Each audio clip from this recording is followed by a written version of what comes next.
जिस गरीब लड़के को एक पार्टी में एंट्री नहीं मिल रही थी। आहान सिंह रायज़ादा सर, आप कुछ गरीब की बर्थडे पार्टी पे। आहान अपने ससुराल में ही घर जमाई बनकर रहता था और इस बात का मजाक सभी उड़ाते रहते थे। जिससे सनाया के पापा शेखर गिल ने शादी करवाई थी। Am I right, Sanaya? जो मेरी बीवी से बदतमीजी की है उससे माफी मांगो और निकल जाए यहाँ से। बहुत बड़ी गलती कर दी तूने। आहान रायज़ादा। क्यों अचानक आहान को देखकर विकी अपने गुंडों के साथ भागने लगा?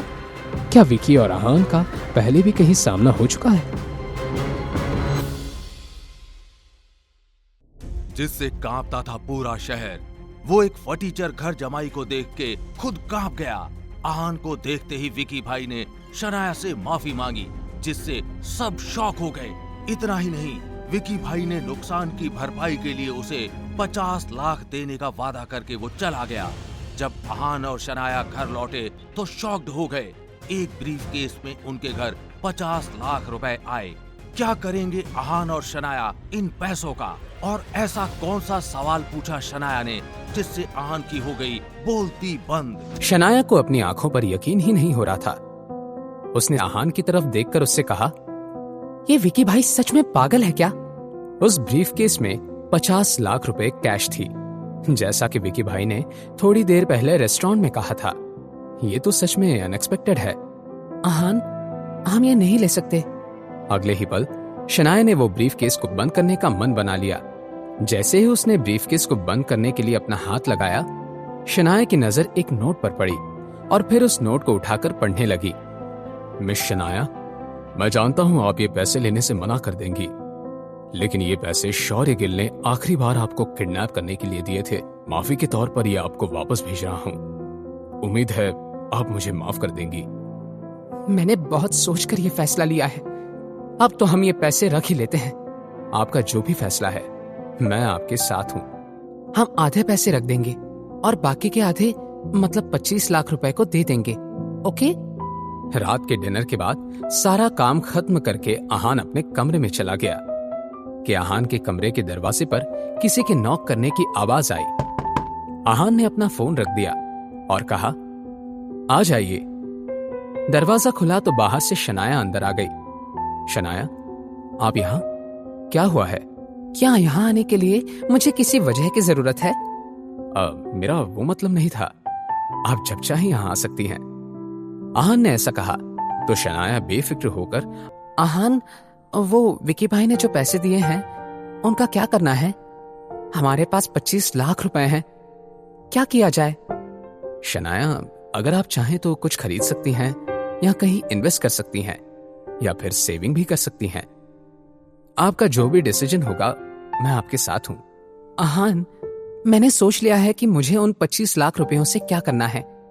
हाँ शनाया, आप जो भी चाहती हैं मैं आपको सपोर्ट करूंगा। कंफर्मेशन मिलने के बाद शनाया ने अपना फैसला सुनाते हुए कहा, तो फिर हम इन पैसों से तुम्हारे लिए एक कमाल की कार खरीदेंगे जो तुम्हें पसंद आए। शनाया की ये बात सुनकर आहान दंग रह गया। क्या? देखो आहान, अब ये डिसाइड हो गया है। तुमने कहा था कि तुम मना नहीं करोगे। शनाया ने इस बार अपना मन पक्का कर लिया था। वो आहान के लिए कार खरीदना चाहती थी, मगर आहान ने उससे कहा, शनाया, इस सब की क्या जरूरत है? मैं कार का क्या करूंगा? आहान अपनी बात कर ही रहा था कि शनाया ने उसका हाथ पकड़ लिया और अपनी बड़ी बड़ी आंखों से आहान की तरफ देखकर बोली, अब क्या मेरा तुम पर इतना भी हक नहीं है? ऐसी बात नहीं है। तो फिर तय रहा, कल सुबह जाकर हम कोई अच्छी सी कार खरीदते हैं। अपनी बात कहने के बाद शनाया आहान के कमरे से चली गई। उसके जाने के बाद आहान बेड पर लेट गया। वो समझ नहीं पा रहा था कि वो कैसा महसूस कर रहा था। आज आहान का दिल एक बहुत ही नई सी लेकिन जानी पहचानी सी राहत को महसूस कर रहा था। इस बारे में सोचते हुए कब आहान सो गया उसे भी पता नहीं चला।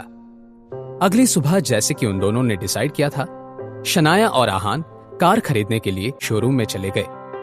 शनाया एक से एक कमाल की कार देख रही थी, मगर उसे आहान के लिए एक भी सही नहीं लग रही थी।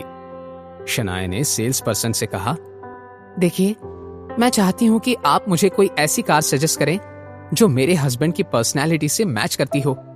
शनाया की बात सुनकर उस सेल्स पर्सन का मुंह बन गया, लेकिन उसने हाँ में अपना सर हिला दिया ताकि शनाया नाराज ना हो जाए।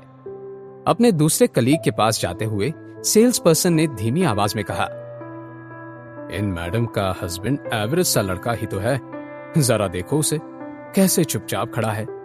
ये मैडम उस लड़के से जितने केयरिंग अंदाज में पेश आ रही है, ये बात तो वो डिजर्व ही नहीं करता। उस लड़के से ज्यादा हैंडसम तो मैं हूं। ये बात जो सेल्स पर्सन सुन रही थी वो एक लड़की थी। उसने अपने कलीग से कहा, क्या तुम अंधे हो गए हो? वो सर कुछ कम हैंडसम नहीं है। तुम उन्हें अपनी बेस्ट कार दिखाओ। नहीं, तुम रहने दो, मैं ही दिखाती हूं, तुमसे कुछ नहीं होगा।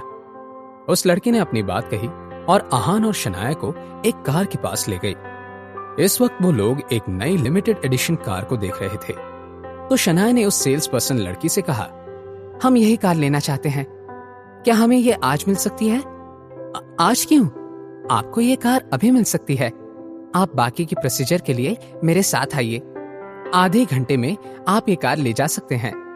थोड़ी ही देर बाद आहान और शनाया अपनी नई कार में बैठे हुए थे। आहान को इस नई कार में एक अजीब सा कंफर्ट फील हो रहा था। तो चलें? शनाया बहुत एक्साइटेड थी। आहान ने हामी भर दी और कार शुरू की। दोनों के लिए भी ये राइड बहुत ही यादगार होने वाली थी। शनाया के मोबाइल पर एक नोटिफिकेशन आया और मैसेज खोलने के बाद शनाया हंसने लगी। उसने आहान से कहा, मैंने कार का फोटो रूपल को सेंड किया था। वो कह रही थी, नए बेबी के लिए कॉन्ग्रेचुलेशंस। ये सुनकर आहान भी स्माइल करने लगा। अचानक से शनाया ने आहान से सवाल करते हुए कहा, आहान, तुम्हें बेबी गर्ल चाहिए या बेबी बॉय? ये सुनकर आहान ने शनाया की तरफ देखा और एक स्माइल के साथ उससे कहा, अगर ये बेबी आपका है तो मुझे कोई फर्क नहीं पड़ता कि ये लड़की है या लड़का, मुझे पसंद है। आहान के इस जवाब को जानने के बाद शनाया के पेट में तितलियां उड़ने लगी। उसने फिर आहान से सवाल करते हुए कहा, तो फिर क्यों ना हम... आखिर शनाया आहान से क्या सवाल करने वाली है और क्या होगा आहान का जवाब? क्या शनाया और आहान आएंगे और करीब? क्या इस कार की वजह से खड़ी होगी कोई नई मुसीबत? जानने के लिए देखिए अगला एपिसोड सिर्फ पॉकेट एफएम के YouTube चैनल पर। और सीक्रेट अमीरजादा के सारे एपिसोड्स को सुनने के लिए डिस्क्रिप्शन में दी हुई लिंक से डाउनलोड कीजिए पॉकेट एफएम ऐप।